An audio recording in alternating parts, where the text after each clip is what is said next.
స్వచ్ఛాంధ్రలో భాగంగా ఒక ప్రత్యేకమైన కార్యక్రమాన్ని తీసుకొచ్చాం మేము. మరి ప్లాస్టిక్ వ్యర్థాలన్నీ కూడా మనం విడివిడిగా బయటపడేస్తూ ఉంటాం. ప్లాస్టిక్ బాటిల్స్ విడిగా బయటపడేస్తాము, ప్లాస్టిక్ చెత్త కూడా విడిగా బయటపడేస్తాం మనం. అలా కాకుండా ఈ ప్లాస్టిక్ వ్యర్థాలన్నీ కూడా మనం బాటిల్లో పెట్టి బయటపడేసినట్టయితే పర్యావరణానికి హాని జరగకుండా ఉంటుంది అనేది మా కాన్సెప్ట్ అండి. ఇది మన ఇంట్లో నుండి రకరకాల పాల ప్యాకెట్లు, ఆయిల్ ప్యాకెట్లు, ప్రొవిజనల్స్ కూర్చొని రకరకాల ప్యాకింగ్లు అన్నీ కూడా ఇలా బాటిల్లో పెట్టి బయటపడేయడం ద్వారా మనం పర్యావరణానికి మేలు చేసినట్టు అవుతుందండి. కాబట్టి ఈ కార్యక్రమాన్ని అందరూ కూడా సహకరించి ముఖ్యంగా బయటపడే సింగిల్ యూజ్ ప్లాస్టిక్ అనేటటువంటిది నేల మీద పడకుండా చేయాలనేదే మా కాన్సెప్ట్ అండి. కాబట్టి తప్పనిసరిగా అందరూ కూడా సహకరించవలసిందిగా కోరుతున్నాను. Thank you.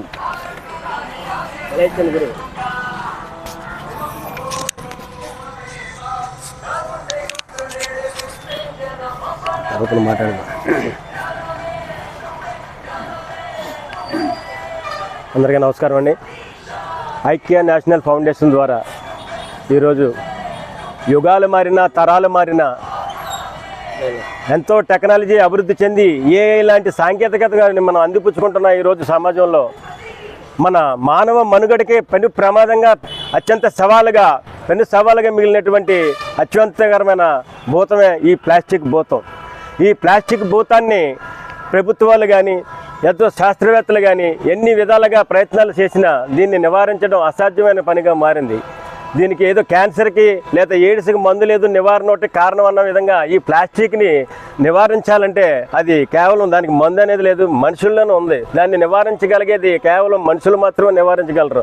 దాని మీద ప్రతి ఒక్కరూ దాన్ని కేర్ తీసుకుని దీనివల్ల వచ్చే అనర్థాలు, పెను తుఫాన్లు, ప్రభావాలు, ప్రకృతి వైపత్యాలు వీటి వల్ల మనిషి జీవన విధానానికి ఎంత మనుగడకి ఎంత ముప్పు ఉందని ప్రతి ఒక్కరు గ్రహించి ముందుకు వచ్చి ఈ ప్లాస్టిక్ విప్లవాన్ని ముందుకు తీసుకెళ్ళి ప్రతి ఒక్కరు కూడా దీన్ని నివారించడానికి ఎక్కడ పడితే అక్కడ ప్లాస్టిక్ని పడేయకుండా ఆ కవర్లు వాడకుండా, ఇదివరకు చిన్నతనంలో ఇది ప్రతి ఒక్కరికి ఇప్పుడు బాగా ప్రెస్టేజీ ఒక స్టైల్ అయిపోయింది. మా చిన్నతనంలో అయితే సంతలకు వెళ్ళాలని ఇంటికాడి నుంచి మంచి సంచులు పట్టుకెళ్ళేవాళ్ళం. అది కొంతకాలం వయసు వచ్చింది. కానీ ఇప్పుడు అంతా లేటెస్ట్ అయిపోయింది. బజార్కి వెళ్ళిపోతే సంచుల్లో ఎక్కడికి వెళ్ళినా, కూరగాయల మార్కెట్కి వెళ్ళినా, పాల ప్యాకెట్కి వెళ్ళినా, ఎక్కడికి వెళ్ళినా, ఫ్యాన్సీ కొట్టుకి వెళ్ళినా కవర్లే. ఆ కొట్టువాడు కవర్లు లేవు సార్ వాడకూడదని చెప్పున్నా సరే ఏ ఒక్కరు కూడా వినిపించుకుంటలేదు. కవర్లు ఇవ్వ తర్వాత చూద్దాం.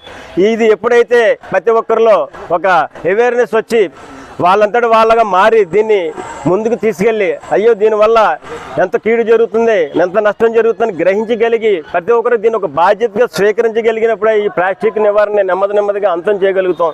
మన సమాజాన్ని, ప్రకృతిని చాలా కాపాడుకోగలిగిన వాళ్ళు అవుతాం. అంచేది మన ఐక్య నేషనల్ ఫౌండేషన్ ద్వారా మేము ఈ ఉద్యమాన్ని ప్రజల్లోకి, సమాజంలోకి తీసుకెళ్ళడానికి ప్రయత్నం చేస్తున్నాం. ప్రజలు కూడా దీన్ని అర్థం చేసుకుని ప్రతి ఒక్కరూ సహాయ సహకారాలు అందించి ఈ ప్లాస్టిక్ భూతాన్ని అంతం చేయడానికి నడుం బిగించి ముందుకు నడుస్తారని ఆశిస్తూ సెలవు తీసుకుంటున్నాం.